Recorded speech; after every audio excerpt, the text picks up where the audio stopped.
Growth mindset.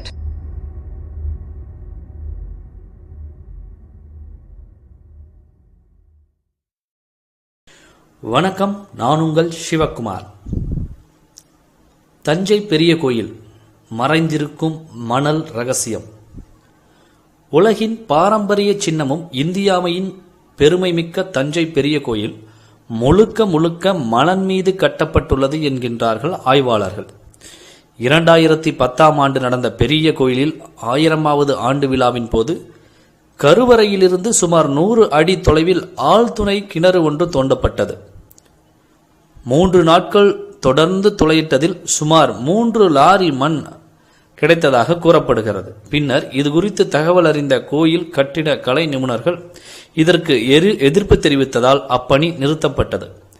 இது குறித்து கோயிலில் கட்டிடக் கலைஞரும் ஆய்வாளருமான பெருந்தச்சன் பொன்னன் மெய்யன் தி ஹிந்துவிடம் கூறியதாவது: பெரிய கோவில் வடிவமைப்பை அதன் தரைப்பகுதியையும் சில ஆண்டுகளுக்கு முன்பே ஆய்வு செய்தோம்.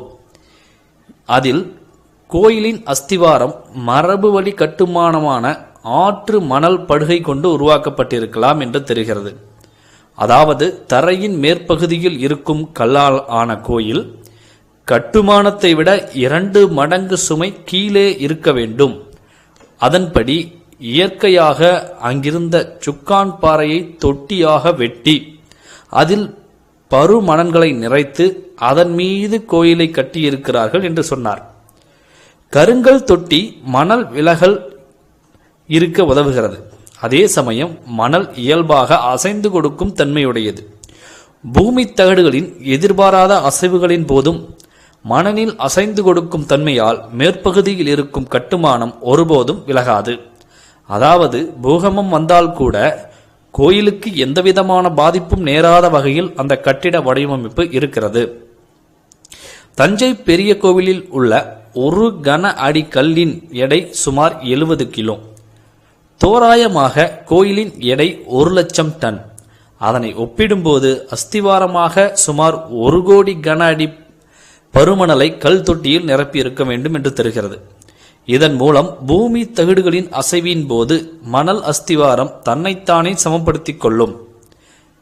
இதனை ஜீரோ செட்டில்மெண்ட் ஆஃப் ஃபவுண்டேஷன் என்று கூறுவார்கள். இன்னும் எளிமையாக விளக்க வேண்டுமெனில் தலையாட்டி பொம்மையின் தொழில்நுட்பத்திற்கு ஒப்பானது. அசையுமே தவிர தலையாட்டி பொம்மைகளின் பூர்வீகமும் தஞ்சாவூர் என்பதை கவனிக்க வேண்டும். அந்த தலையாட்டி பொம்மை அசையுமே தவிர கீழே விழாது. இயல்பிலேயே கருங்கல் கட்டுமானங்களுக்கு மணல் அஸ்திவாரமே பொருத்தமானது. அதனால்தான் பெரும்பாலான கடல் கட்டுமானங்களில் கருங்கற்களும் ஆற்று மணலும் இடம்பெறுகின்றன. 2010 ஆண்டு கோயிலுக்குள் ஆழ்துணை கிணறு தோண்டிய போது அஸ்திவார மணல் என்பதனாலேயே அங்கு சத்தம் வரவில்லை. இங்கு வெளியேறிய மணலில் மண் மற்றும் பாறை துகள் எதுவும் இல்லை. 350 அடி ஆழத்திற்கு கீழே தோண்டிய பிறகுதான் களிமண் வெளியாகியுள்ளது. இந்த மணல் தஞ்சாவூர் முகத்வார பகுதிக்கான மணல் அல்ல. தஞ்சாவூர் பகுதியில் இருப்பது சமதளத்தில் ஓடும் காவிரி ஆற்று பகுதியின் குறுமணல். ஆனால் கோவிலின் அடியில் கிடைத்தது அதைவிட 3 மடங்கு பெரிய பருமணல். இது மலைகளில் பாய்ந்தோடும் காட்டாறுகளில் படியும் மணல். மேற்கு தொடர்ச்சி மலைகளின் காற்றாற்று படுகையில் இருந்து இந்த மணலை கொண்டு வந்து வைத்திருக்கலாம் என்று நம்பப்படுகிறது. ஒடிசா மாநிலத்தின் வரலாற்று கோட்டைகளான ஆய்வு செய்தவரான ஒரிசா பாலு கூறும் பொழுது, நம் மன்னர்கள் பிரம்மாண்டமான கோயில்களை கட்டியது காட்சிக்காகவும் பக்திக்காகவும் மட்டுமல்ல, அந்நியர்களால் நமது வரலாற்று அழியாமல் இருக்கவும் பொக்கிஷங்களை பாதுகாக்கவும் தான் பிரம்மாண்ட கோயில்களை கட்டியுள்ளார்கள். அப்படி பிரம்மாண்டமாக அமைந்தால்தான் அதன் அடியில் பெரும் நிலவரைகள் வடிவமைத்து பொருட்களை பாதுகாக்க முடியும். எனவே பெரிய கோயிலின் அடியில் நாணயங்கள், செப்பேடுகள், ஓலைச்சுவடிகள், சிலைகள் கிடைக்க வாய்ப்புகள் உள்ளது. அதன் மூலம் தென்கிழக்கு ஆசியாவை வென்ற தமிழனின் மற்றொரு பரிமாணத்தையும் மணல் அஸ்திவார கட்டுமான கலையின் வரலாற்றையும் நாம் தெரிந்து கொள்ளலாம். கோயிலில் அகழ்வாராய்ச்சி நடத்தித்தான் இதை கண்டுபிடிக்க வேண்டும் என்ற அவசியமில்லை.